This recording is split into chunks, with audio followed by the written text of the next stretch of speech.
Di usiaku yang baru 25 tahun, suamiku tega memboyong selingkuhannya berlibur mewah ke Bali.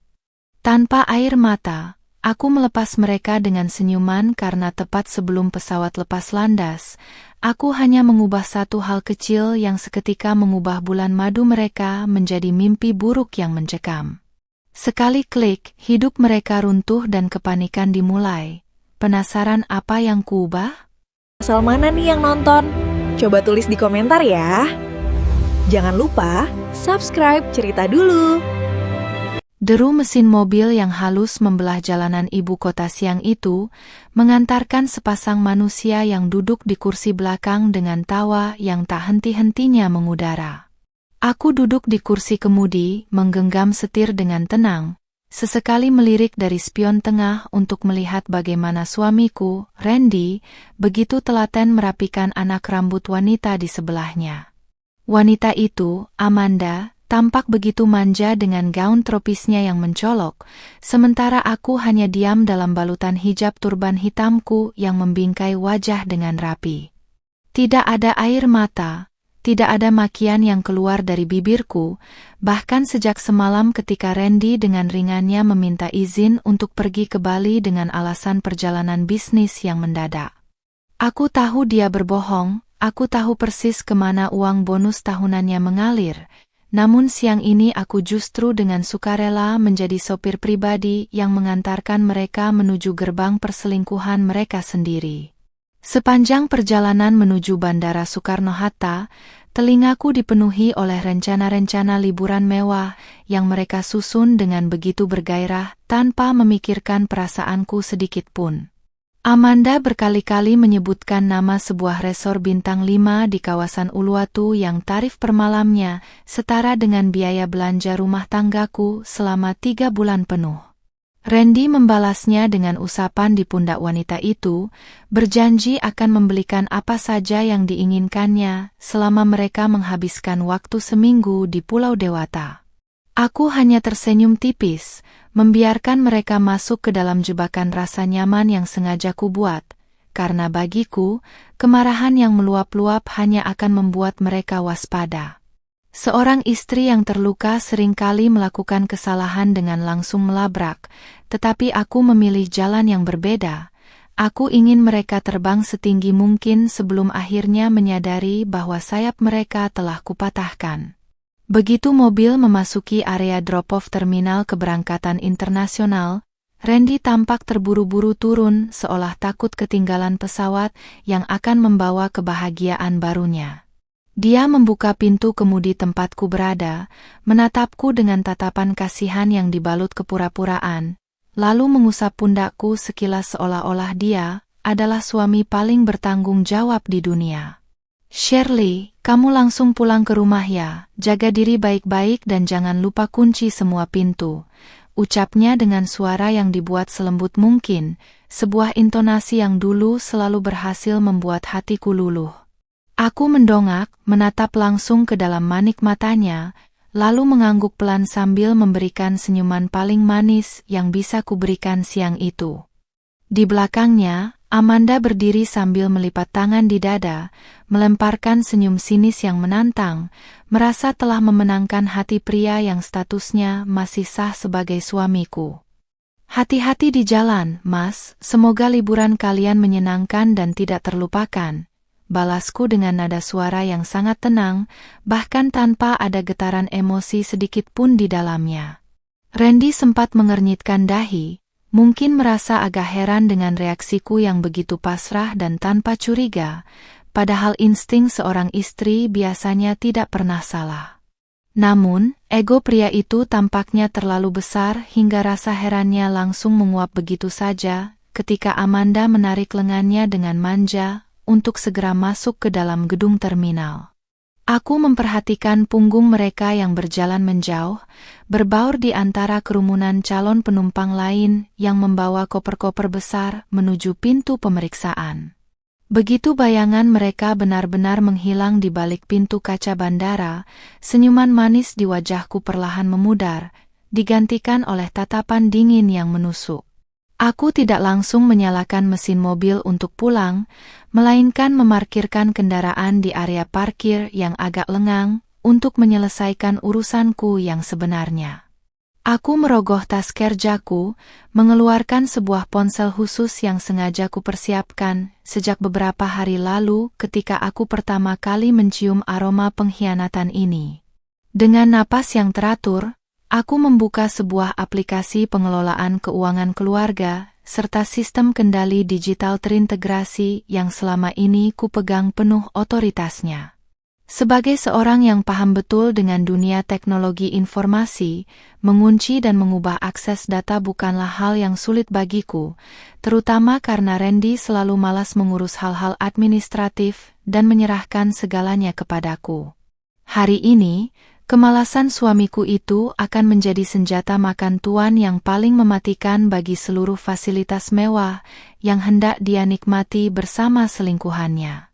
Langkah pertama yang kulakukan adalah membuka akun perbankan utama milik Randy, di mana seluruh uang tunai, tabungan masa depan, dan bonus kerjanya disimpan dalam satu rekening yang sama. Jari-jariku bergerak dengan cepat di atas layar sentuh, mengubah nomor telepon pemulihan, alamat email verifikasi, dan PIN akses M-Banking milik suamiku ke data baruku yang tidak dia ketahui.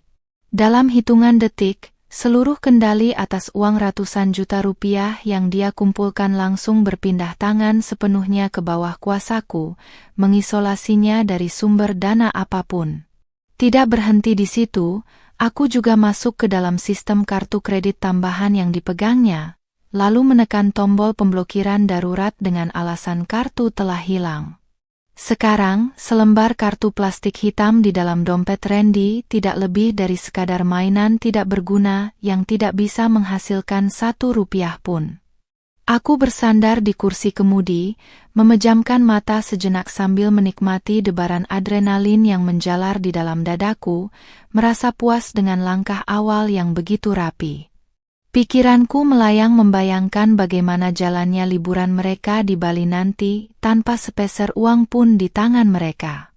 Seluruh reservasi hotel mewah yang telah dipesan oleh Randy memang sudah dibayar di muka, namun peraturan hotel bintang 5 selalu meminta kartu kredit atau uang jaminan saat proses check-in.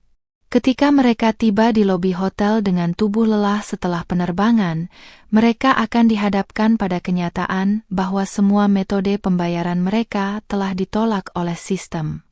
Rasa panik yang akan menyerang mereka di depan resepsionis hotel pastilah akan menjadi pemandangan yang sangat menarik jika saja aku bisa melihatnya langsung. Aku membuka mata kembali, melihat jam di dashboard mobil yang menunjukkan bahwa pesawat mereka akan lepas landas dalam waktu kurang dari 30 menit lagi. Ini adalah waktu yang paling sempurna untuk melakukan sentuhan terakhir pada rencana balas dendamku yang sunyi ini. Aku membuka aplikasi pemesanan tiket perjalanan yang akunnya terhubung dengan ponselku, lalu mencari kode pemesanan penerbangan pulang mereka yang dijadwalkan seminggu ke depan. Tanpa ragu sedikit pun, aku menekan tombol pembatalan tiket untuk perjalanan pulang mereka, memastikan bahwa mereka tidak akan memiliki akses untuk kembali ke kota ini dengan mudah. Setelah semua selesai, aku mematikan ponsel khusus tersebut, mencopot kartu SIM-nya, dan menyimpannya kembali ke dalam bagian terdalam tas kerjaku dengan perasaan yang sangat lega. Dengan ketenangan yang luar biasa, aku menyalakan kembali mesin mobil dan mulai berkendara meninggalkan area bandara, membiarkan jalanan tol yang panjang membawaku kembali ke rumah yang kini terasa lebih luas. Di dalam hati, aku merenungkan betapa bodohnya Randy yang mengira bahwa seorang istri yang mengenakan hijab dan bersikap santun tidak akan bisa melakukan perlawanan yang mematikan. Dia lupa bahwa di balik sikap diam dan kepasrahanku selama ini, aku adalah wanita yang mengerti bagaimana cara menghancurkan sebuah sistem tanpa harus mengotori tanganku dengan kekerasan. Mengubah satu hal kecil, yaitu hak akses digital atas seluruh hidupnya, adalah cara terbaik untuk memberi pelajaran bahwa kesetiaan bukan barang murah yang bisa diinjak-injak begitu saja.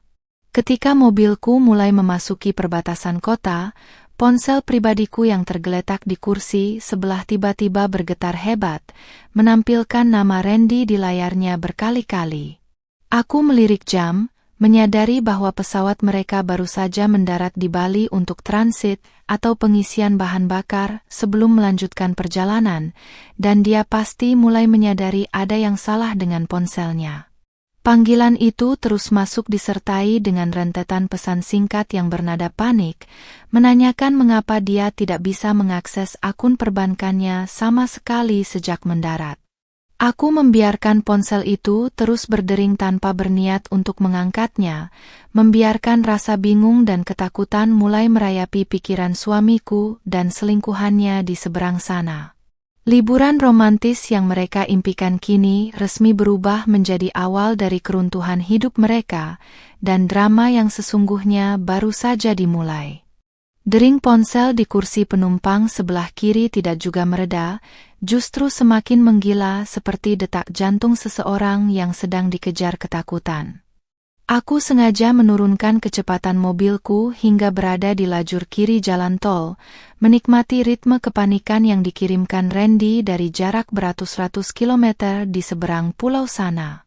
Layar ponsel yang menyala terang itu berulang kali menampilkan foto wajah Randy yang dulu selalu kupandang dengan penuh rasa hormat, namun kini hanya memicu rasa muak yang mendalam di dadaku. Setelah dering ke-17 terputus dengan sendirinya, sebuah pesan singkat masuk dengan tanda seru yang berderet di akhir kalimat, menanyakan kemana perginya semua saldo di rekening utamanya. Aku hanya melirik pesan itu sekilas melalui sudut mataku, lalu kembali fokus menatap jalanan aspal di depanku dengan perasaan yang sangat damai. Di seberang sana, di Bandara Internasional Ngurah Rai yang megah dan berudara tropis, aku bisa membayangkan bagaimana Randy mulai berkeringat dingin di dalam kemeja linen putihnya yang mahal. Amanda pasti sedang berdiri di sampingnya dengan wajah cemberut, dikelilingi oleh koper-koper bermerek mereka yang kini terasa seperti beban yang sangat berat untuk diseret. Randy pasti sudah mencoba berkali-kali memasukkan kata sandi M-Banking yang biasa dia gunakan, tanggal lahir kami, tanpa menyadari bahwa akses tersebut telah kukunci rapat-rapat. Setiap usaha yang dia lakukan hanya akan menghasilkan notifikasi kesalahan berwarna merah di layar ponselnya, memberitahu bahwa akunnya telah ditangguhkan karena aktivitas mencurigakan. Mereka berdua yang awalnya melangkah keluar dari pintu kedatangan dengan kepala tegak dan tawa manja, kini pasti mulai menjadi pusat perhatian orang-orang di sekitar karena ekspresi wajah mereka yang mendadak tegang. Aku memutuskan untuk tidak membiarkan Randy mati penasaran terlalu cepat, karena kejutan yang sesungguhnya harus diberikan secara perlahan agar rasanya lebih menyakitkan. Aku menekan tombol di kemudi untuk menyambungkan panggilan ponselku ke pengeras suara mobil tepat saat telepon dari suamiku itu masuk untuk yang kesekian kalinya.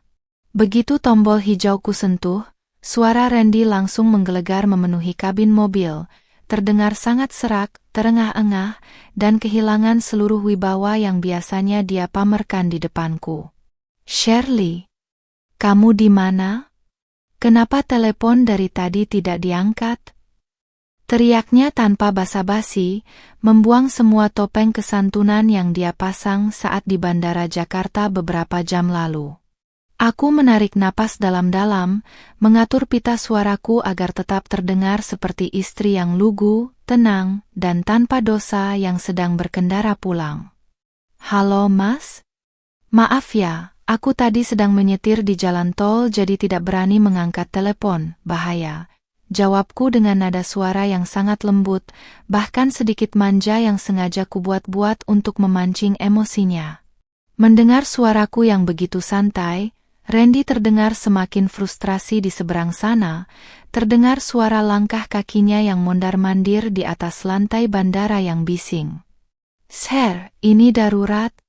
Kamu tahu tidak apa yang terjadi dengan akun M-Bankingku? Kenapa semua PIN-nya salah dan aku tidak bisa masuk sama sekali?" Cecarnya dengan nada menuduh, seolah-olah dia sedang menginterogasi seorang tersangka di ruang sidang. Aku tersenyum sangat lebar di balik kemudi, membelai tepi jilbabku dengan satu tangan bebas, menikmati setiap detik dari runtuhnya ketenangan pria egois ini. Masa sih, Mas? Bukankah tadi pagi Mas bilang semua sistem perbankan Mas aman-aman saja sebelum berangkat? Balasku dengan nada heran yang berpura-pura panik, meniru kepolosanku yang biasanya selalu dia remehkan. Dari balik pengeras suara, aku bisa mendengar suara desahan napas Amanda yang kesal, disusul oleh bisikan manja wanita itu yang mengeluh karena cuaca Bali yang panas, dan mereka belum juga mendapatkan taksi. Aduh Randy, cepat dong urus. Ini kita sudah ditunggu pihak resor, masa mau telat?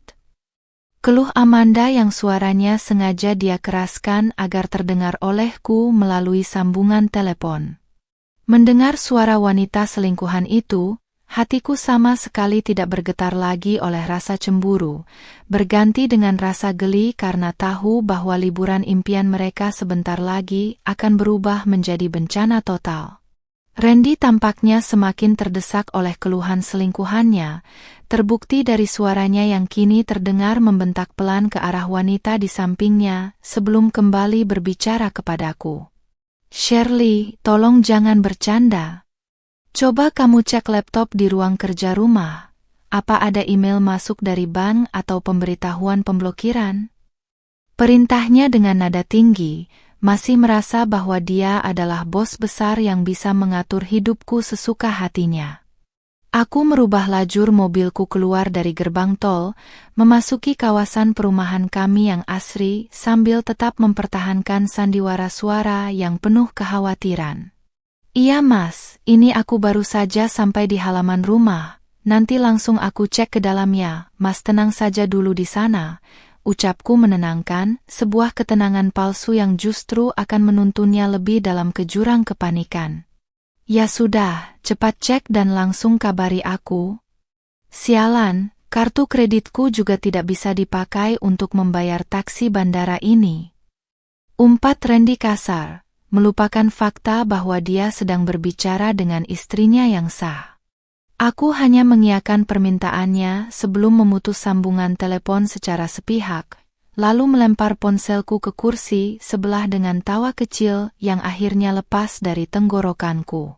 Begitu mobil berhenti sempurna di garasi rumah kami yang sepi, aku mematikan mesin dan duduk diam selama beberapa menit di dalam kabin yang sejuk. Rumah mewah 2 lantai ini dibeli dengan sebagian besar uang keluargaku sebagai modal awal pernikahan kami, namun Randy bertingkah seolah dialah satu-satunya pemilik dunia ini semenjak karirnya menanjak. Hari ini, aku akan mengingatkannya kembali tentang siapa yang sebenarnya memegang kendali atas pondasi kehidupan finansial yang dia nikmati selama ini.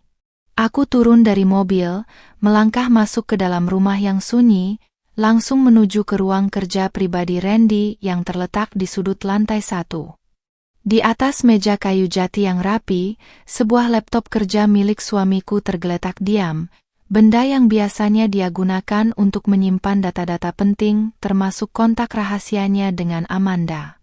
Aku membuka laptop tersebut yang untungnya tidak diberi kata sandi rumit, karena Randy selalu merasa rumah ini adalah tempat paling aman dari kecurigaanku. Dengan cepat, aku memeriksa riwayat pemesanan hotel mereka di Uluwatu untuk memastikan bahwa jam check-in mereka adalah 1 jam dari sekarang.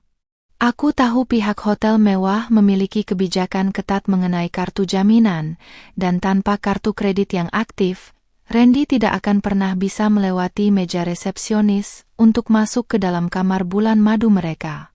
Sembari menunggu Randy menelepon kembali setelah dia tiba di hotel, aku berjalan ke dapur untuk membuat secangkir teh hangat guna merayakan kemenangan kecilku siang ini. Sambil mengaduk teh, aku melihat pantulan diriku di kaca lemari es, seorang wanita muda berusia 25 tahun dengan hijab turban hitam yang tampak sangat tenang dan tegar. Dulu aku mengira bahwa menjaga kedamaian rumah tangga berarti harus mengalah dan menelan semua kekecewaan sendirian di dalam kamar. Namun, pengkhianatan Randy yang begitu terang-terangan telah mengubah caraku memandang hidup. Kebaikan tanpa ketegasan hanyalah sebuah undangan bagi orang lain untuk menginjak-injak harga diriku. Sekarang, dengan teh hangat di tangan kiri dan ponsel di tangan kanan, aku sudah siap menghadapi babak kedua dari kepanikan massal yang sedang menjalar di pulau seberang. Tepat saat jam dinding menunjukkan angka 4 sore, ponselku kembali bergetar, dan kali ini bukan lagi sekadar panggilan biasa, melainkan sebuah panggilan video dari Randy. Aku sengaja menunggu hingga deringan ketiga sebelum menerimanya, memastikan wajahku terlihat sangat tenang dan tanpa ekspresi di depan kamera depan ponselku. Begitu layar terhubung, wajah Randy muncul dengan latar belakang lobi hotel mewah yang megah dengan pilar-pilar kayu tinggi khas Bali, namun wajah suamiku tampak sangat kusut, pucat, dan bercucuran keringat. Di belakangnya, Amanda terlihat sedang berdebat sengit dengan seorang petugas resepsionis wanita yang tetap tersenyum profesional namun tegas menolak mereka. "Shirley, ini gila. Pihak hotel bilang semua pemesananku dibatalkan karena kartuku dianggap tidak valid. Kamu sebenarnya sudah berbuat apa?" teriak Randy dengan suara gemetar, menyadari bahwa hidupnya baru saja dikendalikan oleh satu hal kecil yang kuubah dari balik layar komputer rumahnya. Suara teriakan Randy yang menggema dari pengeras suara ponsel membuatku harus sedikit menjauhkan benda itu dari telingaku agar gendang telingaku tidak pecah. Aku menyesap teh hangatku dengan sangat perlahan, membiarkan aroma melati memenuhi rongga dadaku sebelum akhirnya menatap kembali wajah kusut suamiku di layar kaca. Di belakang Randy, lobi hotel bintang 5 yang bernuansa tropis itu tampak sangat kontras dengan atmosfer ketegangan yang menyelimuti kedua manusia egois tersebut. Amanda bahkan terlihat melempar tas tangan mahalnya ke atas sofa lobi dengan kasar, meluapkan kekesalannya karena proses masuk kamar yang berbelit-belit. Petugas resepsionis berbaju adat Bali di belakang mereka tetap mempertahankan senyum profesionalnya, meskipun situasi di depannya sudah mulai memanas dan memancing perhatian beberapa tamu asing yang sedang melintas. "Mas, tolong bicaranya jangan berteriak begitu. Aku bisa dengar kok dengan jelas tanpa harus Mas bentak-bentak," jawabku dengan nada suara yang sengaja kuperlambat, memamerkan ketenangan mutlak yang kontras dengan kepanikannya. Randy tampak mengusap wajahnya yang basah oleh keringat dengan kasar, matanya merah karena perpaduan antara rasa lelah setelah penerbangan dan rasa malu yang luar biasa di tempat umum. "Bagaimana aku tidak berteriak, Shirley? Petugas di sini bilang kalau seluruh reservasi kamar atas namaku dibatalkan secara otomatis karena sistem mendeteksi kegagalan pembayaran dari kartu kreditku," desis Randy dengan suara yang ditekan, mencoba menahan volume suaranya agar tidak menarik perhatian petugas keamanan hotel yang mulai melirik ke arah mereka. Aku memiringkan kepala sedikit, menampilkan ekspresi bingung yang paling meyakinkan di depan kamera depan ponselku, seolah-olah aku benar-benar tidak tahu apa-apa tentang apa yang terjadi. "Loh, kok bisa begitu ya, Mas? Bukankah Mas sendiri yang bilang kalau semua biaya hotel sudah dipotong langsung dari kartu kredit utama bulan lalu saat Mas memesannya?" Tanyaku memancing, membiarkan dia terjebak dalam jaring kebohongannya sendiri yang kini mulai mencekik lehernya. Randy terdiam sesaat, tenggorokannya tampak naik turun karena bingung harus menjawab apa, mengingat dia memesan kamar mewah itu secara rahasia tanpa sepengetahuanku menggunakan dana bonus rahasianya. Kebohongan yang dia tumpuk selama berbulan-bulan kini runtuh serentak hanya karena satu klik pemblokiran kartu yang kulakukan dari garasi rumah kami. Sebelum Randy sempat merangkai alasan baru, Amanda tiba-tiba merangsek maju dan merebut ponsel dari tangan suamiku, menampilkan wajah cantiknya yang kini tampak menor dan menyeramkan karena amarah yang meluap. "Heh, Shirley, jangan pura-pura begoya. Kamu pasti kan yang sengaja memblokir kartu kredit Randy karena kamu cemburu kita liburan ke Bali?" Tuduh Amanda tanpa tahu malu. Suaranya yang melengking tinggi langsung membuat beberapa orang di lobi menoleh ke arahnya. Aku menatap wajah wanita itu di layar ponsel dengan tatapan dingin, sama sekali tidak merasa terintimidasi oleh gertakan murahan dari seorang wanita yang hidup dari hasil merebut kebahagiaan orang lain. Di balik jilbab turban hitamku, aku justru merasa kasihan melihat betapa rendahnya harga diri wanita di depanku ini yang rela mengemis fasilitas mewah dari suami orang. Maaf ya Mbak Amanda yang terhormat, status saya di sini adalah istri sah yang sedang berada di rumah, menjaga aset dan properti milik keluarga kami dengan baik. Balasku dengan penekanan kata yang tajam namun tetap diucapkan dengan senyuman tipis yang mematikan. Kalau kartu kredit suami saya tidak bisa digunakan, mungkin itu teguran dari Tuhan karena uang yang digunakan untuk bersenang-senang di sana bukanlah uang yang berkah untuk keluarga. Lanjutku lagi, membuat wajah Amanda seketika memerah pada menahan malu dan amarah yang bercampur menjadi satu. Randy yang melihat situasi semakin tidak terkendali langsung merebut kembali ponselnya dari tangan Amanda. Wajah pria itu kini tidak lagi memancarkan kemarahan, melainkan memancarkan rasa frustrasi yang amat dalam. Sir, tolonglah, jangan seperti ini, kita bicarakan semuanya baik-baik setelah aku pulang nanti. Sekarang tolong buka dulu blokir kartu kreditku, atau transfer uang ke rekening cadangan. Mohon Randy dengan nada suara yang mulai melunak, bahkan cenderung mengemis di depan selingkuhannya sendiri. Pria yang biasanya selalu mendominasi setiap jengkal keputusan di rumah ini, kini harus merendahkan suaranya di hadapan istri yang selama ini dia anggap tidak tahu apa-apa tentang dunia luar. Aku meletakkan cangkir tehku di atas meja kerja, lalu menopang daguku dengan tangan kanan, menatap Randy dengan pandangan mata seorang pemenang yang sedang menikmati runtuhnya kerajaan musuh. Permintaannya terdengar sangat lucu di telingaku, seolah-olah aku adalah penjahat yang menahan haknya, padahal dialah yang pertama kali merampas ketenangan hidupku. Aduh Mas Randy, sayang sekali ya, jangankan untuk mentransfer uang, akun perbankanku sendiri saja sedang tidak bisa diakses karena token keamanan yang Mas bawa di dalam tas kerja Mas tidak aktif. Jawabku berbohong dengan sangat lancar, memanfaatkan ketidaktahuan Randy tentang sistem sinkronisasi aplikasi perbankan modern yang sudah kuperbarui total.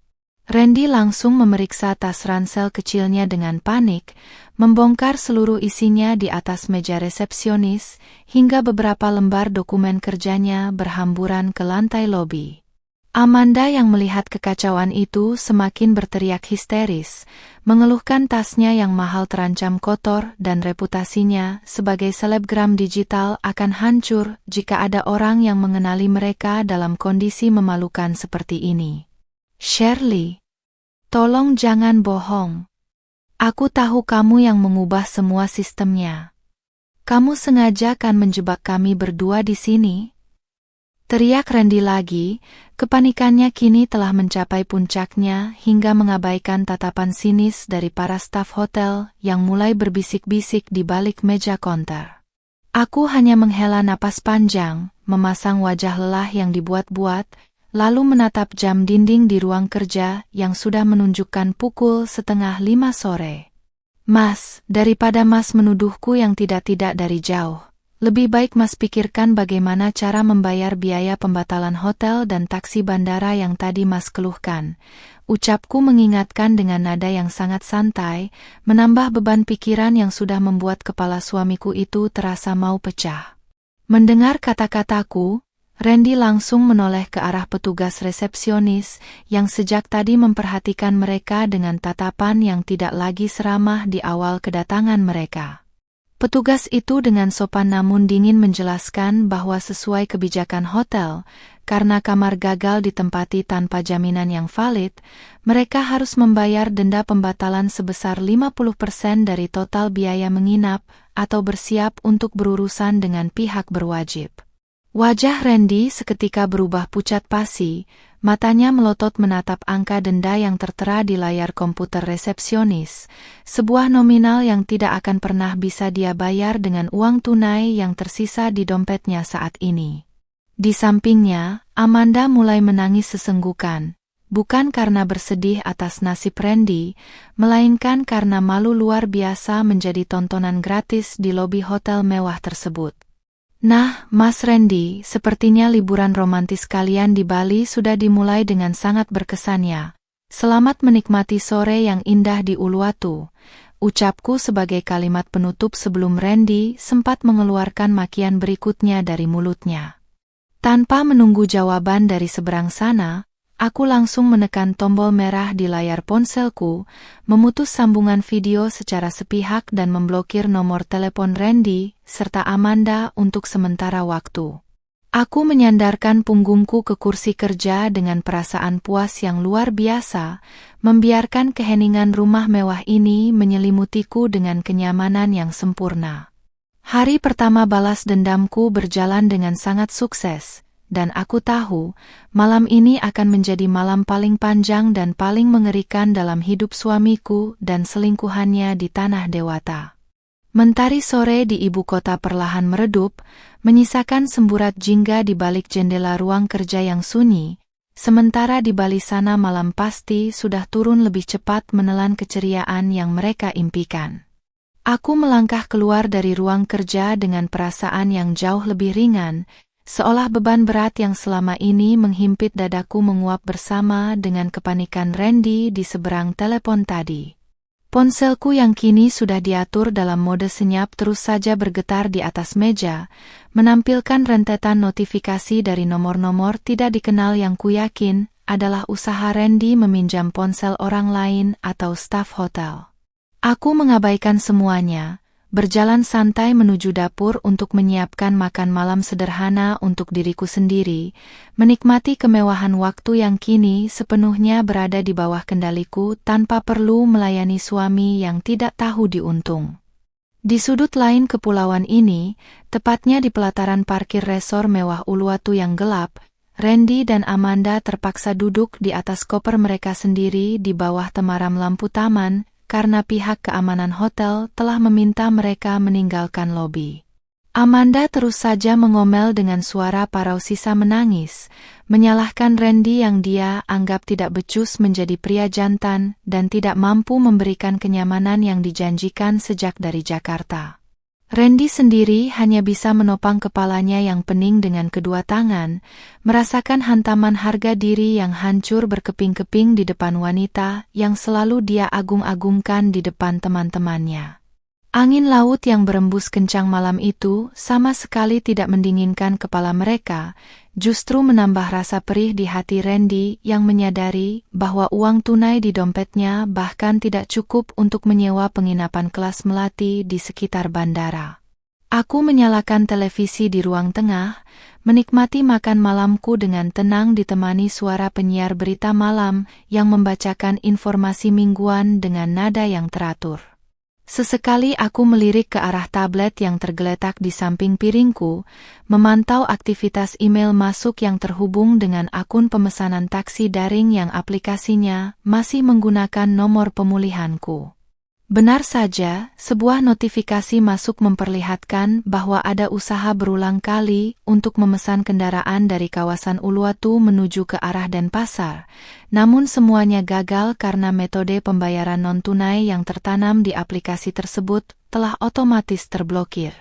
Randy tampaknya mencoba mencari jalan keluar untuk pindah ke hotel yang lebih murah. Namun dia lupa bahwa di zaman modern ini, tanpa dompet digital yang aktif, seseorang bisa menjadi sangat tidak berdaya seperti orang asing yang tersesat di tengah hutan.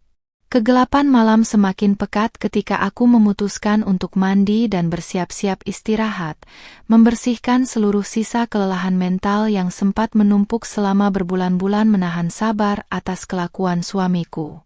Di depan cermin kamar mandi, aku mematut diriku yang mengenakan pakaian santai namun tetap tertutup rapi, menyadari bahwa senyuman yang terpancar di wajahku malam ini adalah senyuman paling tulus yang pernah kupunya setelah sekian lama. Aku teringat bagaimana dulu Randy selalu mengkritik penampilanku yang dia sebut terlalu bersahaja dan tidak modis seperti wanita-wanita karir di kantornya yang pandai bersolek demi menarik perhatian atasan. Dia tidak pernah tahu bahwa keputusanku untuk tetap tampil sederhana adalah bentuk penghormatanku pada nilai-nilai yang kuyakini, bukan karena aku tidak mampu membeli kemewahan yang kini justru kuambil alih seluruh aksesnya dari tangannya. Sekitar pukul 9 malam, aku membuka kembali pemblokiran nomor Randy hanya untuk melihat sejauh mana kepanikan telah merusak logika berpikir pria yang bergelar sarjana manajemen tersebut. Sebuah pesan suara masuk dari Randy dengan durasi 2 menit, dan ketika aku memutarnya, suara deru angin malam yang bising langsung menyembur keluar beriringan dengan isak tangis yang tertahan dari suamiku. "Sir, tolong Mas, Shirley.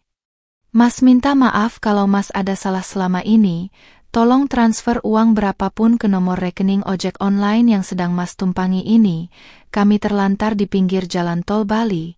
Rintihnya dengan nada yang sangat menyedihkan, kehilangan semua kesombongan yang biasanya dia gunakan saat memerintahku di rumah. Aku mendengarkan pesan suara itu sampai habis dengan wajah datar, tanpa ada rasa kasihan sedikit pun yang tersisa di dalam lubuk hatiku yang paling dalam. Aku membalas pesan tersebut dengan sebaris kalimat pendek yang dingin namun cukup untuk membuat jantungnya berhenti berdetak sesaat.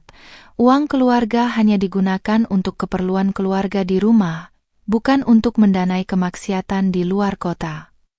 Setelah menekan tombol kirim, aku bisa melihat tanda 2 centang biru langsung berubah seketika, menandakan bahwa Randy memang sedang menatap layar ponselnya dengan penuh harap menantikan mukjizat dariku.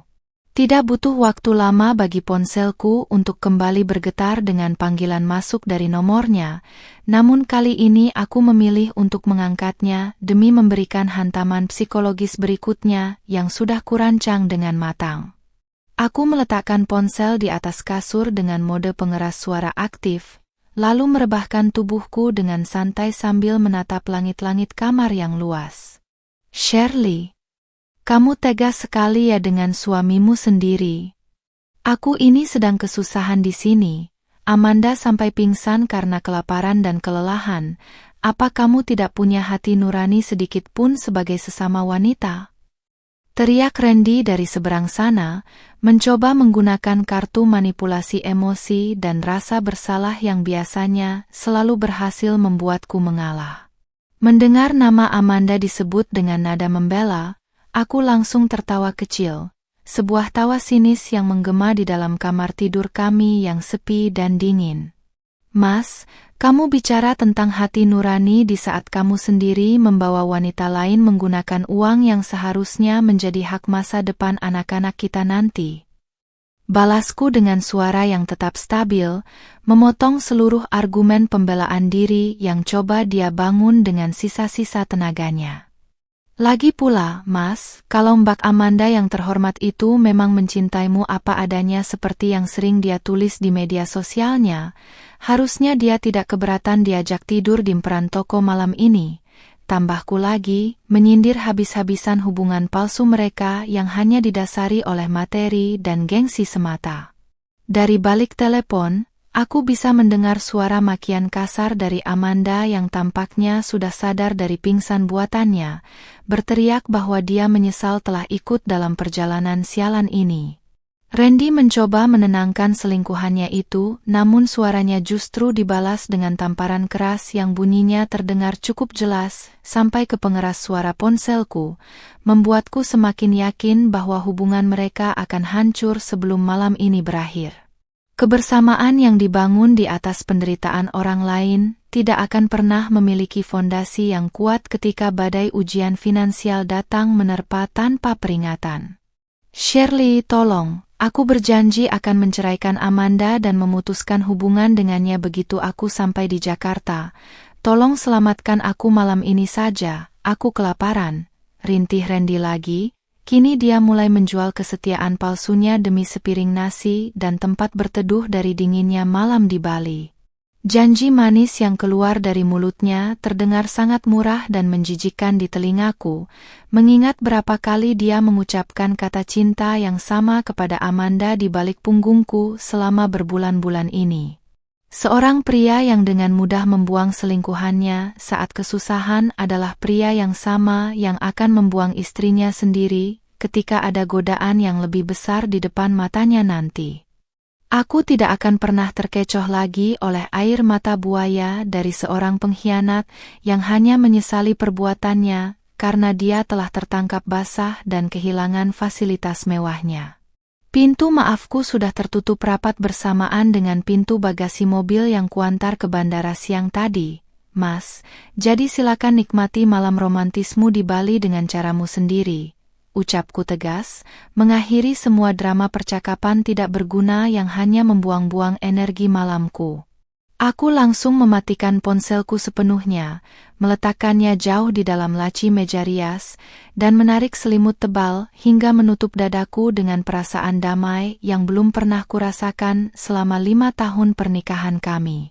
Di luar, suara rintik hujan mulai turun membasahi bumi ibu kota, seolah ikut membasuh seluruh sisa-sisa kepedihan yang pernah tertanam di dalam rumah ini, membiarkan suamiku dan selingkuhannya membeku dalam kepanikan di bawah langit malam Bali yang tak lagi ramah bagi mereka. Sinar matahari pagi menembus celah gorden kamar, membawa kehangatan yang sangat kontras dengan dinginnya badai rumah tangga yang sengaja kuciptakan sejak kemarin siang.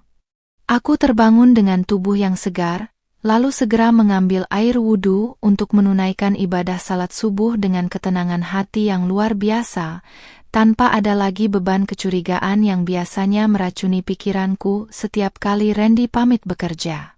Setelah berdoa memohon kekuatan, aku melangkah ke dapur untuk menyeduh kopi hitam tanpa gula, menikmati setiap sesapan pahit yang justru terasa begitu manis, karena kebebasan yang kini mulai kurasakan secara utuh. Aku sengaja membiarkan ponsel pribadiku tetap mati di dalam laci, membiarkan suamiku di seberang pulau sana tersiksa oleh ketidakpastian yang membakar seluruh isi kepalanya sepanjang malam tadi. Di sebuah sudut emperan toko kelontong yang tutup di daerah Denpasar, Randy terbangun dengan leher yang kaku dan pakaian yang kusut masai penuh noda debu jalanan. Wajah tampannya yang biasa dirawat dengan produk mahal kini tampak kusam, berminyak, dan dipenuhi bintik merah akibat gigitan nyamuk malam hari yang ganas. Di sebelahnya, Amanda masih tertidur pulas dengan posisi meringkuk di atas koper besarnya. Gaun tropis seksi yang dia banggakan kemarin kini tampak robek di bagian keliman bawah dan kotor terkena cipratan air genangan. Begitu menyadari hari sudah terang, Randy langsung merogoh saku celananya dengan panik, memeriksa sisa baterai ponselnya yang tinggal 5% lagi, berharap ada keajaiban berupa pesan masuk dari istri sahnya. Sambil menikmati kopi pagiku, aku menyalakan laptop di ruang tengah untuk memeriksa apakah ada aktivitas mencurigakan dari akun-akun digital milik Randy yang sudah kuambil alih kendalinya. Sebuah notifikasi email masuk dari sistem keamanan Bank Internasional memberitahu bahwa ada 3 kali usaha penarikan tunai darurat melalui mesin ATM di kawasan komersial Kuta sekitar pukul 3 dini hari, dan semuanya otomatis ditolak karena status kartu telah diblokir permanen. Aku tersenyum dingin melihat keras kepalanya suamiku yang masih saja mencoba mencari celah, tanpa menyadari bahwa sistem keamanan digital yang kubuat tidak akan bisa ditembus oleh pengetahuan teknologinya yang sangat minim. Langkahnya yang semakin terdesak membuktikan bahwa logika berpikir pria itu sudah sepenuhnya lumpuh akibat kepanikan massal yang menderanya sejak menginjakkan kaki di Bali. Sekitar pukul 8 pagi, aku memutuskan untuk menyalakan ponsel pribadiku kembali demi melihat sejauh mana drama pengkhianatan ini telah berkembang di platform digital lainnya. Begitu layar menyala, ratusan notifikasi WhatsApp dari keluarga besar Randy langsung membanjiri layarku, membuat ponselku bergetar tanpa henti selama hampir 2 menit penuh. Rupanya, karena frustrasi tidak bisa menghubungiku, Randy nekat menelepon ibunya di kampung halaman menggunakan sisa pulsa terakhirnya untuk mengadu bahwa aku telah bersikap kejam dan menelantarkannya di luar kota tanpa alasan yang jelas. Mertuaku yang tidak tahu apa-apa langsung mengirimkan rentetan pesan penuh amarah, menuduhku sebagai istri durhaka yang tidak becus mengurus suami dan mengancam akan mendatangi rumah kami siang ini juga jika aku tidak segera mengirimkan uang pada putranya. Aku menarik napas dalam-dalam, menata emosiku agar tetap tenang di balik hijab turban hitam yang kukenakan pagi ini, lalu membuka ruang obrolan keluarga besar kami yang biasanya sepi dari aktivitas. Tanpa membalas satupun makian dari mertuaku secara pribadi, aku langsung mengirimkan sebuah berkas digital berukuran besar ke dalam grup keluarga tersebut. Berkas yang berisi ratusan tangkapan layar bukti obrolan mesra, foto-foto syur, hingga rincian mutasi rekening perjalanan rahasia Randy bersama Amanda selama 6 bulan terakhir. Mohon maaf Bapak, Ibu, dan seluruh keluarga besar, ini adalah alasan mengapa anak kebanggaan kalian sedang menikmati malam romantisnya di Bali tanpa sepeser uang pun dari rumah ini. Tulisku singkat di bawah kiriman dokumen tersebut, lalu langsung merubah pengaturan grup menjadi hanya admin yang bisa mengirim pesan.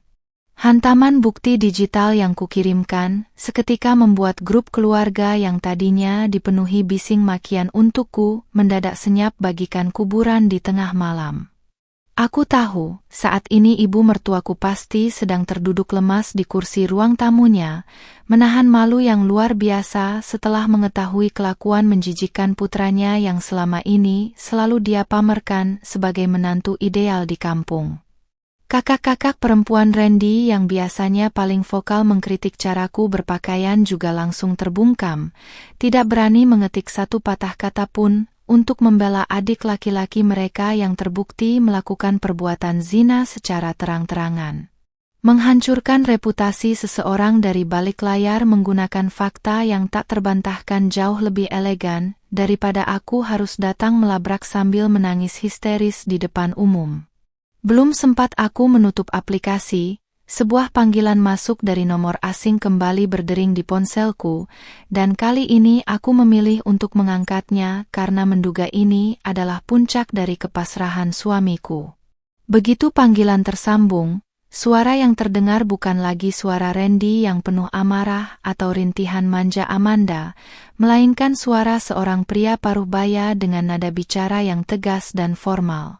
Halo, selamat pagi, apakah ini dengan Ibu Shirley, istri dari Bapak Randy? Tanya suara di seberang sana, membuatku langsung memperbaiki posisi dudukku menjadi lebih tegak di atas sofa. Iya benar, saya sendiri, maaf ini dengan siapa ya? Balasku dengan nada sesopan mungkin, mendadak merasakan ada firasat baru yang akan membuat rencana pembalasanku ini semakin menarik. Saya dari pihak manajemen keamanan Bandara Ngurah Rai, Ibu. Saat ini suami Ibu bersama seorang wanita bernama Amanda sedang kami amankan di kantor security terminal kedatangan, ujar pria tersebut, memberikan informasi yang langsung membuat kedua alis mataku terangkat karena terkejut. Pria itu menjelaskan bahwa Randy tertangkap basah mencoba menyelinap masuk ke dalam area steril bandara tanpa tiket yang valid demi mencari tempat berteduh ber-AC dan mengisi daya ponselnya yang mati total di stop kontak umum. Petugas keamanan yang curiga dengan gerak-gerik mereka yang kusut dan mencurigakan langsung melakukan pemeriksaan, dan situasi semakin memburuk ketika Amanda mengamuk serta mencakar salah satu petugas, karena menolak tas mewahnya digeledah untuk keperluan pemeriksaan berkas identitas.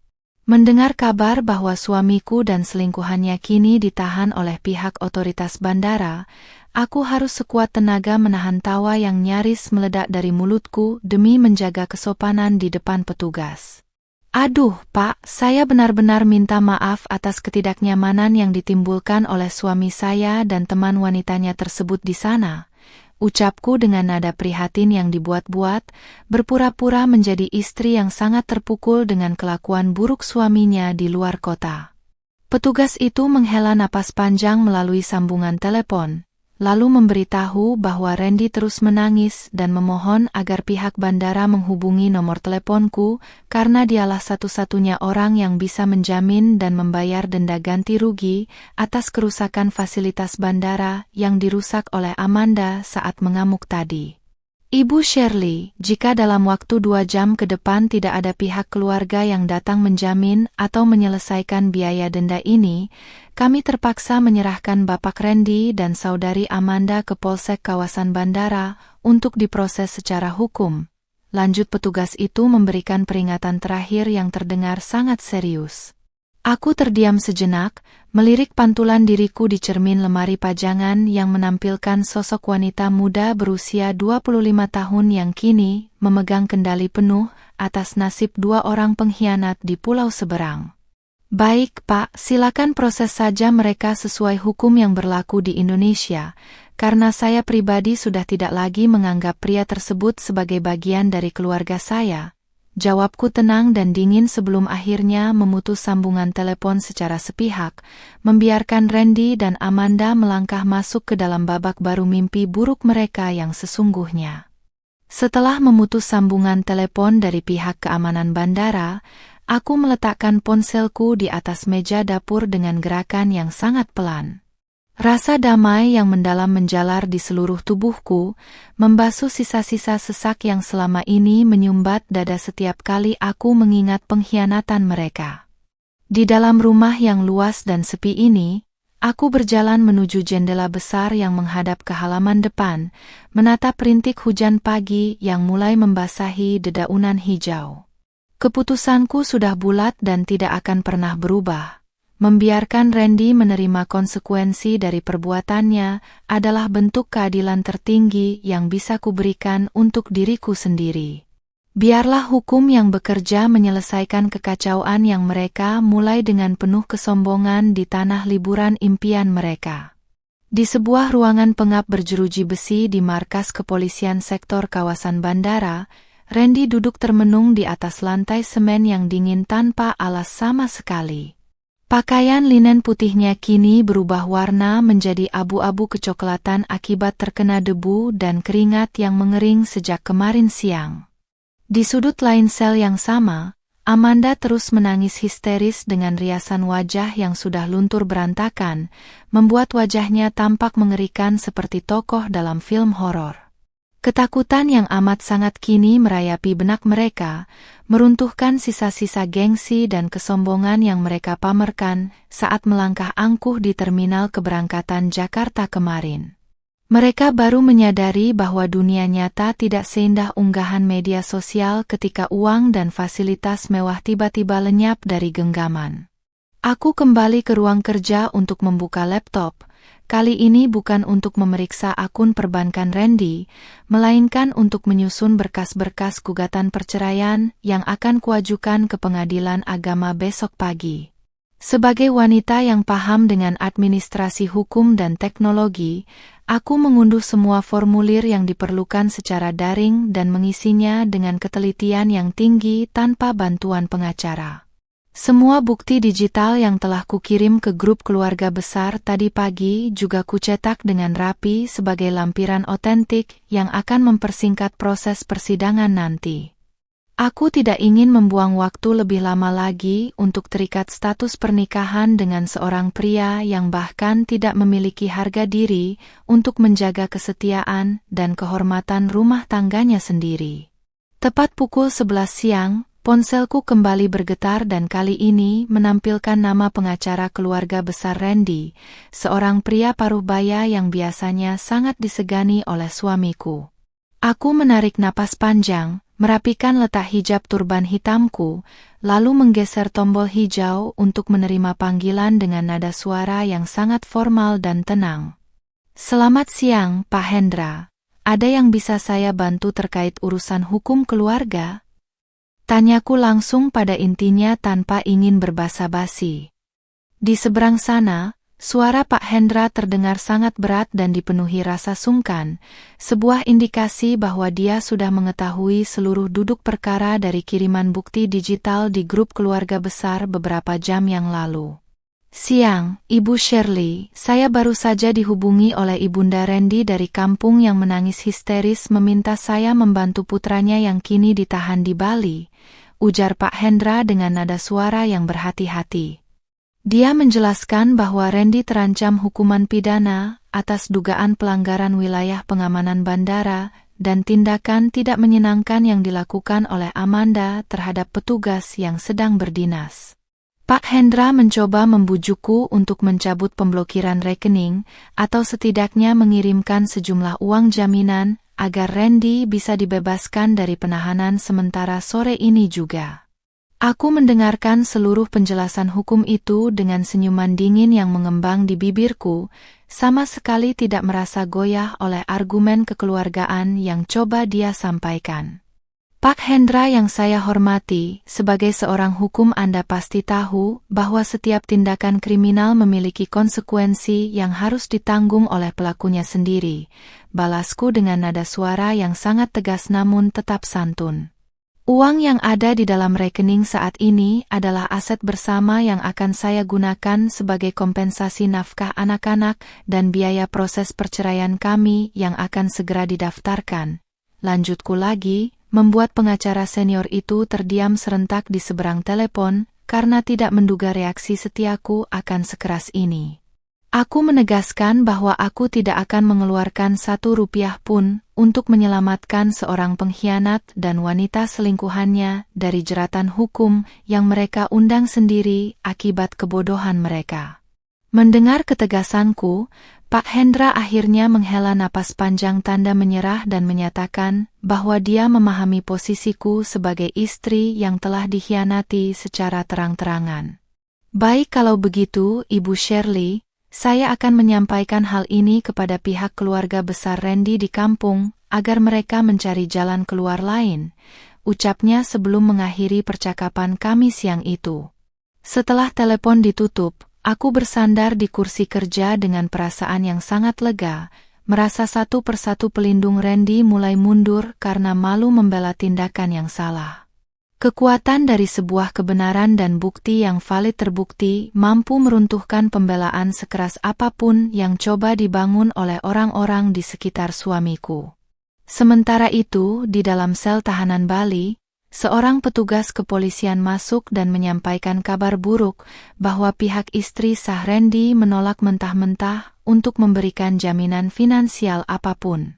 Mendengar berita tersebut, Randy langsung jatuh berlutut di atas lantai sel sambil menjambret rambutnya sendiri dengan penuh rasa frustrasi yang mendalam. Amanda yang mendengar hal itu langsung mengamuk lagi, memaki-maki Randy dengan sebutan pria tidak berguna yang telah menghancurkan hidup dan karir digitalnya dalam sekejap mata. Pertengkaran hebat kembali pecah di antara sepasang kekasih gelap tersebut di dalam ruang tahanan, membuat para petugas yang berjaga hanya bisa menggeleng-gelengkan kepala melihat drama menjijikkan dari 2 orang asing tersebut. Aku mematikan laptop setelah memastikan semua berkas gugatan cerai tersimpan dengan aman di dalam diska lepas berwarna perak di atas meja kerjaku. Aku berjalan menuju cermin besar di kamar utama, menatap sosok wanita muda berusia 25 tahun yang kini tampak jauh lebih dewasa dan berwibawa dari beberapa hari lalu. Dulu aku mengira bahwa mengalah adalah cara terbaik untuk mempertahankan keutuhan sebuah hubungan yang sudah mulai retak akibat ego sepihak. Namun kini aku sadar bahwa ada saatnya kita harus berdiri tegak, memakai seluruh kecerdasan yang kita miliki untuk menghancurkan balik orang-orang yang mengira kita bisa diinjak dengan mudah. Sore pun tiba, membawa angin dingin yang berembus pelan melewati halaman rumahku yang kini terasa sangat damai tanpa kehadiran bayangan Randy lagi. Aku tahu bahwa di Bali sana, matahari sore mungkin sedang tenggelam di balik Cakrawala Uluwatu, tempat yang seharusnya menjadi saksi liburan romantis penuh kemewahan bagi suamiku dan selingkuhannya. Namun kenyataannya, malam ini mereka harus melewatkan waktu di dalam dinginnya jeruji besi dengan perut kosong dan hati yang dipenuhi kepanikan massal yang tak kunjung usai. Liburan romantis yang mereka rancang dengan uang hasil pengkhianatan kini resmi berubah menjadi penjara penyesalan yang akan mengubah seluruh sisa hidup mereka selamanya. Pagi berikutnya tiba dengan suasana yang jauh lebih sibuk bagiku, karena hari ini adalah momen krusial untuk mendaftarkan gugatan cerai ke pengadilan agama secara resmi. Aku berkaca di depan cermin lemari pakaian, merapikan setelan kerja formal dipadu hijab turban hitam yang elegan, memberikan kesan seorang wanita mandiri yang siap memperjuangkan haknya. Langkah kaki yang mantap membawaku menuju mobil di garasi, membawa map tebal berisi seluruh dokumen serta diska lepas yang berisi bukti kelakuan busuk Randy selama ini. Rumah mewah yang selama ini menjadi saksi bisu air mataku kini kutinggalkan dengan senyuman, karena aku tahu saat aku kembali nanti, statusku akan selangkah lebih dekat menuju kebebasan yang hakiki. Di saat yang sama, suasana di bandara dan kantor polisi Bali justru semakin mencekam bagi Randy, karena pihak keluarga besarnya dari kampung tidak kunjung mengirimkan uang jaminan yang diminta. Ibu mertuaku yang awalnya mengamuk kini ikut bungkam, setelah menyadari bahwa seluruh tabungan yang dia miliki tidak akan cukup untuk membayar denda kerusakan fasilitas bandara dan biaya ganti rugi hukum. Randy yang biasanya tampil parlente dengan pakaian bermerek kini, hanya bisa duduk meringkuk di sudut sel, menatap nanar ke arah lantai beton yang dipenuhi coretan tahanan terdahulu. Harapan-harapan indahnya tentang masa depan bersama Amanda musnah total, berganti dengan bayangan kelam akan hilangnya pekerjaan dan reputasi sosial yang selama bertahun-tahun dia bangun di ibu kota. Perjalanan menuju Pengadilan Agama Jakarta Selatan terbilang cukup lancar, karena aku sengaja berangkat lebih pagi menghindari jam sibuk para pekerja kantoran.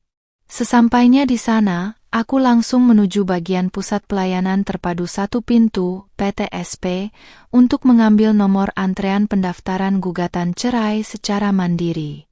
Suasana gedung yang dipenuhi oleh orang-orang dengan berbagai masalah rumah tangga membuatku merenung betapa rapuhnya sebuah ikatan pernikahan jika tidak dilandasi oleh kesetiaan dan rasa hormat. Namun, tidak ada keraguan sedikit pun di dalam mataku. Aku melangkah maju dengan kepala tegak ketika nomor antreanku dipanggil oleh petugas loket yang ramah. Semua berkasnya sudah sangat lengkap dan rapi, Ibu Shirley, bahkan bukti-bukti digitalnya sudah terstruktur dengan sangat baik. Puji petugas wanita di balik kaca loket setelah memeriksa map tebal yang kuserahkan. Aku hanya tersenyum tipis, mengangguk pelan sebagai tanda terima kasih atas penilaian profesional yang diberikan terhadap hasil kerja keras dan kecerdasanku sendiri. Pengalaman dan pemahamanku di bidang teknologi informasi benar-benar mempermudah segalanya, membuatku mampu menyajikan data mutasi rekening dan rekaman obrolan rahasia dalam format yang tak terbantahkan. Proses pendaftaran pun selesai dalam waktu kurang dari 1 jam, dan aku pulang membawa selembar nomor perkara yang akan menjadi tiket resmiku untuk mendepak Randy dari hidupku. Ketika aku baru saja masuk kembali ke dalam mobil di area parkir pengadilan, ponsel pribadiku bergetar hebat menampilkan panggilan dari nomor atasan langsung Randy di kantor pusatnya. Aku segera memakai penyuara telinga, mengatur napas agar tetap terdengar tenang, lalu menyapa pria parubaya yang menjabat sebagai direktur operasional tersebut dengan nada santun. "Selamat siang, Pak Baskoro. Ada yang bisa saya bantu terkait Mas Randy?" Tanyaku, sudah bisa menebak arah pembicaraan dari salah satu orang paling berpengaruh di karir suamiku itu. Pak Baskoro berdehem pelan sebelum menjelaskan bahwa Randy sudah mangkir dari rapat kerja penting pagi ini, tanpa ada keterangan resmi atau izin tertulis yang masuk ke bagian sumber daya manusia. "Ibu Shirley, kami mendapati laporan dari staf lain bahwa Randy terlihat berada di bandara bersama seorang wanita kemarin lusa. Apakah benar dia sedang pergi berlibur di saat proyek besar perusahaan sedang berjalan?" Tanya Pak Baskoro dengan nada suara yang mulai meninggi, menyiratkan kekecewaan yang mendalam terhadap profesionalisme bawahannya. Aku menarik napas dalam-dalam, berpura-pura terkejut dan bingung demi memberikan pukulan telak berikutnya pada karir Randy yang selama ini dia agungkan di depanku. "Aduh, Pak Baskoro, saya sendiri sebenarnya sangat malu untuk menceritakan hal ini kepada Bapak," jawabku dengan suara yang sedikit bergetar, merancang sebuah narasi yang akan menutup rapat jalannya kembali ke perusahaan. Sebenarnya, Mas Randy memang pergi ke Bali sejak 2 hari lalu, tetapi bukan untuk urusan kantor melainkan membawa wanita selingkuhannya yang bernama Amanda menggunakan uang bonus tahunan. Ungkapku jujur tanpa ada yang ditutup-tutupi, membiarkan kebenaran itu menghantam reputasi kerja suamiku telak di depan atasannya. Lebih lanjut, aku juga mengonfirmasi bahwa saat ini Randy sedang ditahan di kantor polisi kawasan Bandara Ngurah Rai akibat terlibat keributan dan pengrusakan fasilitas umum bersama selingkuhannya tersebut. Mendengar penjelasan dariku yang begitu gamblang dan disertai nama lengkap sang pelakor, terdengar suara gebrakan meja yang cukup keras dari seberang telepon tempat Pak Baskoro berada. Keterlaluan! Ini sudah melanggar kode etik berat perusahaan dan mencoreng nama baik instansi kita di luar kota. Teriak Pak Baskoro Berang, meluapkan amarahnya atas kelakuan Randy yang dianggap sudah tidak bisa ditoleransi lagi oleh manajemen. Dia menegaskan bahwa hari ini juga surat pemecatan tidak dengan hormat (SPTH) akan segera diproses oleh bagian hukum perusahaan dan seluruh hak fasilitas kantor milik Randy akan dicabut serentak sore ini. Aku menutup telepon dengan perasaan puas yang tak terkira, menyaksikan bagaimana seluruh aspek kehidupan pria pengkhianat itu runtuh satu persatu seperti susunan kartu yang ditiup angin kencang. Dalam hitungan jam, bukan hanya akses keuangannya yang lenyap, kini pekerjaan mapan dengan gaji puluhan juta yang selalu dia sombongkan di depan keluarga besarnya juga resmi berakhir secara tragis. Aku menyalakan mesin mobil dan berkendara membelah jalanan kota dengan perasaan yang sangat lega, merasa keadilan Tuhan bekerja dengan cara yang sangat rapi dan beruntun tanpa perlu aku mengotori tanganku dengan kekerasan. Seorang pria yang tega membuang istrinya demi kepuasan sesaat bersama wanita lain, kini harus menerima kenyataan bahwa dia telah kehilangan segalanya dalam waktu kurang dari 48 jam. Sore hari kembali menyapa perumahanku yang tenang, dan ketika aku melangkah masuk ke dalam rumah, aku mendapati sebuah pesan singkat dari nomor Randy yang tampaknya dikirim menggunakan fasilitas komputer di kantor polisi. Shirley, kantor memutus kontrakku hari ini, semua fasilitas ditarik. Tolong aku hancur, maafkan aku. Tulisnya dalam pesan pendek yang dipenuhi kata-kata keputusasaan yang mendalam. Aku hanya membaca pesan itu tanpa ada niat sedikit pun untuk membalasnya, lalu menghapus ruang obrolan tersebut dari ponselku selamanya. Biarlah dia menikmati sisa hari-harinya di dalam dinginnya sel Bali, merenungi bagaimana satu hal kecil yang kuubah dari balik layar komputer rumah bisa meruntuhkan seluruh dunia kesombongannya dalam sekejap mata. Malam kembali merayap di langit ibu kota, membawa keheningan yang begitu damai ke dalam rumah yang kini sepenuhnya menjadi teritoriku. Aku duduk di sofa ruang tengah sembari menikmati sepiring buah potong segar, menatap layar televisi yang menampilkan acara dokumenter tentang keindahan alam Indonesia. Ponselku yang berada di atas meja berkali-kali menyala, namun bukan lagi dari nomor Randy, melainkan dari nomor pengacara yang disewa oleh keluarga besarnya di kampung. Aku tahu mereka sedang kebingungan setengah mati setelah menerima kabar pemecatan Randy dari kantor pusat, sebuah hantaman sekunder yang sama sekali tidak pernah mereka antisipasi sebelumnya. Di ruang pemeriksaan Polsek kawasan bandara di Bali, Randy duduk terkulai di kursi kayu dengan kepala yang bersandarkan pada meja triplex tebal. Surat telegram resmi dari perusahaannya mengenai pemecatan tidak dengan hormat baru saja dibacakan oleh petugas polisi di depan wajahnya yang kini tampak pucat pasi bagai mayat. Di sudut ruangan, Amanda juga terduduk lemas di lantai, menyadari bahwa pria yang dia rebut dari istri sahnya kini tidak lebih dari seorang pengangguran yang terlilit kasus hukum dan tidak lagi memiliki masa depan. Air mata penyesalan yang keluar dari mata mereka berdua terasa sangat hambar, karena semuanya sudah terlambat untuk diperbaiki kembali seperti semula. Sambil mengunyah sepotong apel, aku membuka laptop untuk memeriksa status email masuk yang terhubung dengan akun media sosial pribadi milik Randy dan Amanda. Benar saja, desas-desus mengenai penangkapan mereka di Bandara Bali akibat mengamuk sudah mulai tercium oleh beberapa akun gosip digital di platform Instagram dan TikTok. Beberapa komentar dari rekan kerja Randy yang merasa muak dengan kelakuannya mulai bermunculan, mempercepat runtuhnya reputasi sosial yang selama ini mereka banggakan sebagai pasangan modis perkotaan. Aku hanya memperhatikan pergerakan informasi tersebut dengan senyuman dingin, membiarkan efek domino dari sanksi sosial menyelesaikan tugasnya, tanpa perlu aku ikut campur di dalamnya.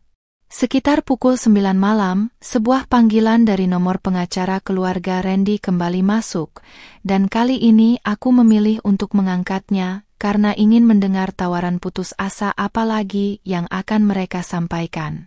Selamat malam, Ibu Shirley, mohon maaf mengganggu waktu istirahatnya kembali, ucap suara di seberang sana dengan nada yang sangat rendah dan dipenuhi rasa hormat yang dipaksakan. Pengacara itu menyampaikan bahwa Randy kini sudah siap menandatangani surat kesepakatan cerai apapun yang kuajukan, asalkan aku bersedia meminjamkan uang jaminan agar dia bisa keluar dari sel malam ini.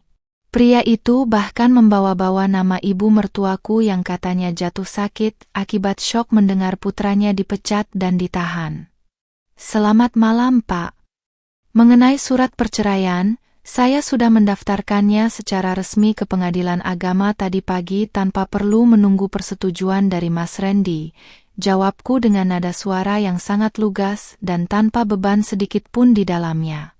Aku menegaskan bahwa status hukum pernikahan kami kini sudah berada di tangan majelis hakim, sehingga segala bentuk negosiasi di luar persidangan sudah tidak lagi memiliki arti bagiku.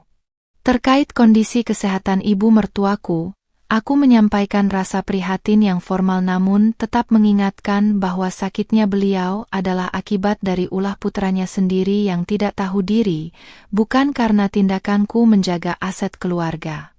Tapi Ibu Shirley, bagaimanapun juga Randy masih memiliki hak atas sebagian dari rumah dan kendaraan yang kalian miliki selama masa pernikahan ini, bantah pengacara tersebut, mencoba menggunakan celah hukum harta gono gini sebagai senjata terakhir untuk menekanku.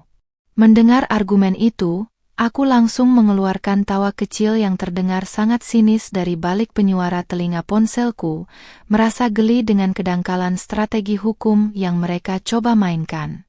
Mereka lupa bahwa seluruh aset berharga yang kami miliki, termasuk rumah 2 lantai ini dan mobil di garasi, secara legal terdaftar atas nama ibuku dan sebagian besar dananya berasal dari warisan keluargaku.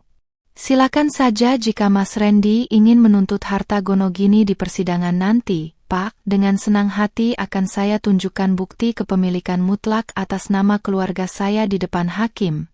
Balasku telak, meruntuhkan sisa-sisa harapan finansial yang coba mereka gantungkan pada aset rumah tangga kami.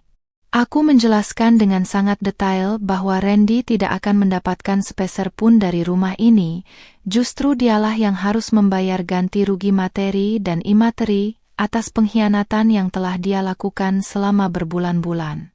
Pengacara di seberang telepon langsung terbungkam serentak, menyadari bahwa kliennya telah melakukan kesalahan fatal dengan meremehkan kecerdasan seorang istri yang menguasai data dan administrasi hukum. Setelah panggilan telepon itu berakhir dengan keputusasaan dari pihak lawan, aku menutup laptopku dan berjalan ke arah dapur untuk mengambil segelas air putih hangat sebelum tidur. Aku melirik ke arah luar jendela yang menampilkan pemandangan jalanan kompleks perumahan yang sunyi di bawah siraman cahaya lampu merkuri yang temaram.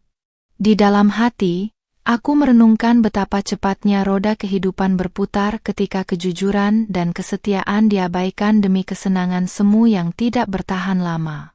2 hari yang lalu, Randy masih mengira dia adalah raja yang bisa mengatur jalannya alur hidupku, namun malam ini dia harus tidur di atas ubin semen sambil meratapi hilangnya seluruh dunianya. Di balik jeruji besi di Pulau Bali, Randy yang menerima laporan dari pengacaranya bahwa seluruh celah hukum telah tertutup rapat, langsung menangis histeris sambil memukulkan tinjunya ke dinding sel. Amanda yang melihat keputusasaan pria itu kini tidak lagi bersimpati, dia justru melontarkan makian terakhir sebelum meminta petugas untuk memisahkannya ke ruang tahanan wanita yang berbeda karena sudah muak melihat wajah Randy. Hubungan gelap yang awalnya mereka sebut sebagai cinta sejati dan penuh keromantisan di bawah langit Bali, kini resmi berakhir dengan saling lempar makian di dalam kantor polisi. Kehancuran hubungan mereka adalah bukti nyata bahwa ikatan yang dibangun di atas air mata orang lain akan selalu berakhir dengan bencana yang mematikan. Aku melangkah menuju kamar utama, merebahkan tubuhku di atas kasur yang empuk dan wangi, merasakan kenyamanan yang belum pernah kurasakan selama 5 tahun terakhir ini. Aku mematikan lampu tidur, membiarkan kegelapan malam menyelimutiku dengan kedamaian yang hakiki, terbebas dari segala bentuk kepalsuan janji manis seorang suami pengkhianat. Besok adalah hari baru di mana aku akan terus melangkah maju tanpa menoleh ke belakang lagi, meninggalkan bayangan Randy yang kini harus membeku dalam kepanikan massal di tanah dewata yang tak lagi ramah untuknya. Perjalananku menuju kebebasan sejati sudah berada di jalur yang tepat, dan aku tahu kemenangan mutlak ini sepenuhnya adalah milikku. Hari-hari berlalu dengan cepat di ibu kota, membawa perubahan besar yang semakin memantapkan posisiku sebagai seorang wanita yang merdeka. Surat panggilan sidang pertama dari Pengadilan Agama akhirnya tiba di meja kerjaku, sebuah lembaran resmi yang menandakan bahwa proses pemutusan ikatan suci yang telah dikotori oleh Randy akan segera dimulai 2 minggu lagi. Aku menatap kertas itu dengan perasaan lega, tanpa ada sedikit pun keraguan atau rasa penyesalan yang tersisa di dalam lubuk hatiku yang paling dalam. Bagiku, masa lalu bersama Randy sudah kukubur rapat bersama dengan koper-koper mewah yang dia bawa pergi ke Bali seminggu yang lalu tanpa memikirkan masa depan pernikahan kami. Di seberang pulau, setelah melewati masa penahanan sementara yang penuh dengan siksaan mental dan fisik, Randy akhirnya dibebaskan dari polsek kawasan bandara setelah keluarga besarnya nekat menjual sebidang tanah warisan di kampung untuk membayar denda ganti rugi. Namun, kebebasan itu tidak membawa kebahagiaan sedikit pun bagi suamiku, karena dia kini keluar dari kantor polisi sebagai seorang pria pengangguran yang luntang-lantung di jalanan Denpasar, tanpa sepeser uang pun tersisa di dompetnya. Pakaian linen putih yang dia banggakan kini sudah berubah menjadi kain loak yang dekil, mencerminkan hancurnya harga diri dan martabat yang selama ini dia agungkan di depan teman-teman kantornya. Tidak ada lagi tawa lebar atau tatapan meremehkan, yang tersisa hanyalah tatapan kosong seorang pria yang kehilangan seluruh arah hidupnya. Nasib Amanda tidak kalah tragis. Wanita yang dulunya bangga memamerkan kehidupan mewahnya di media sosial itu kini harus menghadapi kenyataan bahwa akun-akun digital miliknya dibanjiri oleh ribuan hujatan dari warganet yang mengetahui skandal perselingkuhannya. Pihak manajemen agensi yang menaunginya langsung memutus kontrak kerja secara sepihak demi menjaga nama baik perusahaan dari lingkaran hitam kasus hukum yang menjeratnya di Bali. Hubungan romantis yang mereka bangun di atas penderitaanku kini telah berubah menjadi racun yang saling mematikan, membuat mereka saling menghindar dan tidak mau lagi saling menyapa saat berpapasan di jalanan. Mereka yang awalnya bermimpi menikmati bulan madu romantis di Uluwatu, kini harus pulang ke Jakarta secara terpisah dengan menggunakan bus ekonomi antar provinsi karena tidak mampu membeli tiket pesawat. Sembari menikmati sore yang cerah di beranda rumah, aku membuka laptop untuk menyelesaikan beberapa pekerjaan proyek teknologi informasi yang sempat tertunda selama beberapa hari ini.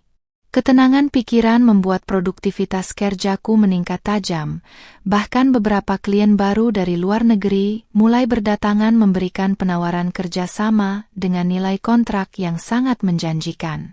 Aku menyadari bahwa di balik jilbab turban hitam dan kesederhanaan penampilanku selama ini, aku memiliki kekuatan finansial mandiri yang jauh lebih kokoh daripada karir Randy yang rapuh karena kesombongan. Keberhasilan ini adalah pembuktian terbaik bahwa seorang istri yang mandiri secara ekonomi tidak akan pernah bisa dihancurkan hanya karena ditinggal pergi oleh suami yang tidak tahu diuntung. Tepat pukul 5 sore, sebuah taksi konvensional berlogo biru berhenti di depan pagar rumah mewah 2 lantai milik keluargaku, memancing perhatianku untuk melihat siapa yang datang berkunjung di jam seperti ini. Pintu belakang taksi terbuka, dan dari dalamnya keluarlah sosok pria yang sangat kukenali, namun dengan penampilan yang begitu mengenaskan hingga nyaris membuatku pangling melihatnya. Randy turun dengan tubuh yang tampak jauh lebih kurus, memanggul kopernya yang kotor dengan langkah kaki yang gontai dan kepala yang tertunduk dalam-dalam menghadap aspal jalanan kompleks. Pria yang seminggu lalu melangkah angkuh meninggalkan rumah ini dengan kemeja linen putihnya, kini kembali seperti seorang pengemis yang mencari tempat berteduh dari kerasnya dunia luar. Aku sengaja tidak beranjak dari kursi berandaku, tetap duduk tenang menopang dagu sambil memperhatikan bagaimana Randy mencoba membuka gerbang rumah yang ternyata sudah kuganti seluruh sistem kuncinya dengan pengaman digital berbasis sidik jari. Ketika menyadari gerbang tidak bisa dibuka dan kode akses lamanya ditolak oleh sistem, Randy tampak panik dan mulai mengetuk-ngetuk besi pagar dengan sisa tenaga yang dia miliki sambil memanggil namaku dengan suara serak. Shirley. Shirley, tolong buka pagarnya, Sir. Ini Mas Shirley, tolong maafkan Mas. Teriaknya parau, menarik perhatian beberapa tetangga sekitar yang mulai keluar rumah untuk menyaksikan drama sore hari di kompleks kami. Aku melangkah dengan tenang menuju ke arah pagar, berdiri di balik jeruji besi yang kokoh dengan balutan hijab turban hitamku yang rapi, menatap pria di depanku tanpa ada sedikit pun rasa kasihan di dalam mataku. Randy langsung menjatuhkan dirinya berlutut di atas aspal begitu melihatku mendekat. Air matanya menetes membasahi pipinya yang kusam penuh debu perjalanan jauh dari Bali. Shirley, Mas mohon. Mas sudah kehilangan segalanya, kantor memecat Mas, uang Mas habis untuk membayar denda, dan Amanda pergi meninggalkan Mas begitu saja. Tolong beri Mas kesempatan kedua, Mas janji akan berubah. Rintihnya mengemis di depan kakiku yang terhalang pagar besi. Mas Randy, bukankah liburanmu di Bali sangat menyenangkan sampai-sampai kamu lupa bahwa rumah ini bukan lagi tempat perlindungan untuk seorang pengkhianat? Balasku dengan nada suara yang sangat dingin dan menusuk langsung ke ulu hatinya. Aku melipat tangan di dada, membiarkan dia meratapi kebodohannya di depan umum tanpa berniat sedikit pun untuk membukakan pintu gerbang digital yang kini hak aksesnya hanya milikku. Mendengar kata-kataku yang tanpa ampun, Randy semakin histeris, mencoba meraih ujung sepatuku melalui celah pagar besi, namun aku dengan cepat melangkah mundur 1 langkah untuk menghindari sentuhan tangannya yang kotor. Semua aset di dalam rumah ini, termasuk mobil dan barang-barang berhargamu yang tersisa, sudah kudata secara hukum dan akan diserahkan ke pengadilan sebagai bagian dari tuntutan ganti rugi perceraian kita. Lanjutku lagi, menyampaikan informasi yang seketika membuat wajah Randy berubah pucat pasi bagai kehilangan seluruh pasokan darah di tubuhnya. Pria itu menyadari bahwa dia benar-benar telah terusir dari kehidupannya yang mapan di ibu kota, kehilangan istri yang tulus, pekerjaan yang stabil, serta rumah mewah yang selama ini menjadi tempatnya menyombongkan diri. Satu hal kecil yang kuubah dari balik layar komputer seminggu yang lalu kini telah menjelma menjadi badai kehancuran sempurna yang meratakan seluruh eksistensi hidupnya tanpa sisa. Silakan pergi dari sini sebelum aku memanggil petugas keamanan kompleks untuk menyeretmu keluar secara paksa karena mengganggu ketertiban lingkungan. Ucapku tegas sebagai kalimat terakhir sebelum membalikkan badan meninggalkan Randy yang masih menangis terseduh-seduh di atas aspal jalanan.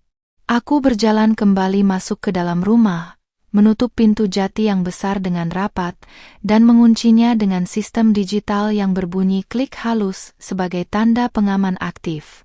Sore itu, di bawah langit ibu kota yang mulai menggelap, drama pembalasanku telah mencapai puncaknya, meninggalkan sang pengkhianat membeku dalam kepanikan dan penyesalan seumur hidup di luar pagar rumahku. Pagi yang cerah di awal bulan Juni membawa angin segar yang berembus lembut melewati sela-sela gorden ruang tamu rumahku. Hari ini adalah hari yang paling kunantikan dalam setahun terakhir, hari di mana Majelis Hakim Pengadilan Agama dijadwalkan akan membacakan ketukan palu putusan sidang perceraianku dengan Randy.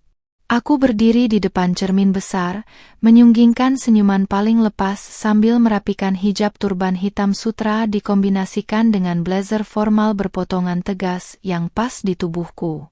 Tidak ada lagi sisa-sisa kesedihan, tidak ada lagi bayang-bayang trauma pengkhianatan. Yang ada hanyalah sosok wanita muda berusia 25 tahun yang siap menjemput lembaran hidup baru yang bersih dari parasit. Di luar gedung Pengadilan Agama Jakarta Selatan, suasana tampak mulai ramai oleh lalu lalang orang yang berkepentingan, namun mataku langsung tertuju pada sesosok pria yang duduk menyendiri di bangku taman yang semennya mulai mengelupas. Randy duduk dengan bahu merosot dalam, mengenakan kemeja batik usang yang tampak kebesaran di tubuhnya yang kini jauh lebih kurus dan ringkih dari beberapa bulan lalu. Sejak terusir dari rumah dan dipecat secara tidak hormat, dia terpaksa menumpang di rumah kontrakan sempit milik salah satu kerabat jauhnya di pinggiran kota sambil bekerja serabutan demi menyambung hidup. Begitu menyadari kehadiranku yang melangkah anggun melewatinya, dia mendongak dengan tatapan mata yang dipenuhi sorot kehancuran, rasa bersalah, dan keputusasaan yang amat mendalam.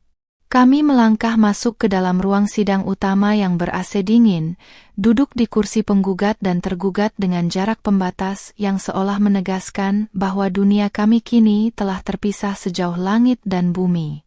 Randy berulang kali melirik ke arahku, mencoba mencari celah untuk memulai percakapan atau sekadar mendapatkan sedikit simpati dari tatapan mataku, namun aku tetap fokus menatap ke depan ke arah meja majelis hakim yang mulia. Bukti-bukti digital yang kusajikan sejak sidang pertama, mulai dari mutasi rekening liburan rahasia ke Bali, hingga rekaman keributan mereka di kantor polisi, telah membuat pihak Randy sama sekali tidak memiliki ruang untuk melakukan pembelaan diri. Pengacara yang awalnya mereka sewa bahkan sudah mundur sejak pertengahan sidang karena malu mendampingi klien yang rekam jejak kebohongannya terpampang begitu nyata tanpa celah. Menimbang seluruh bukti otentik dan kesaksian yang sah, maka majelis hakim memutuskan untuk mengabulkan gugatan perceraian dari penggugat, Shirley, secara keseluruhan. Ucap hakim ketua dengan suara lantang yang menggema di dalam ruangan sepi tersebut, disusul oleh suara ketukan palu sidang sebanyak 3 kali. Tok, tok, tok. Bunyi kayu yang beradu itu terdengar bagaikan melodi kemenangan yang paling indah di telingaku, secara legal memutuskan ikatan pernikahan yang selama ini mengikatku dalam kepalsuan. Majelis hakim juga menetapkan bahwa Randy terbukti melakukan pelanggaran berat terhadap komitmen rumah tangga, sehingga dia tidak berhak mendapatkan 1% pun dari harta gonogini atas aset yang terdaftar atas nama keluargaku.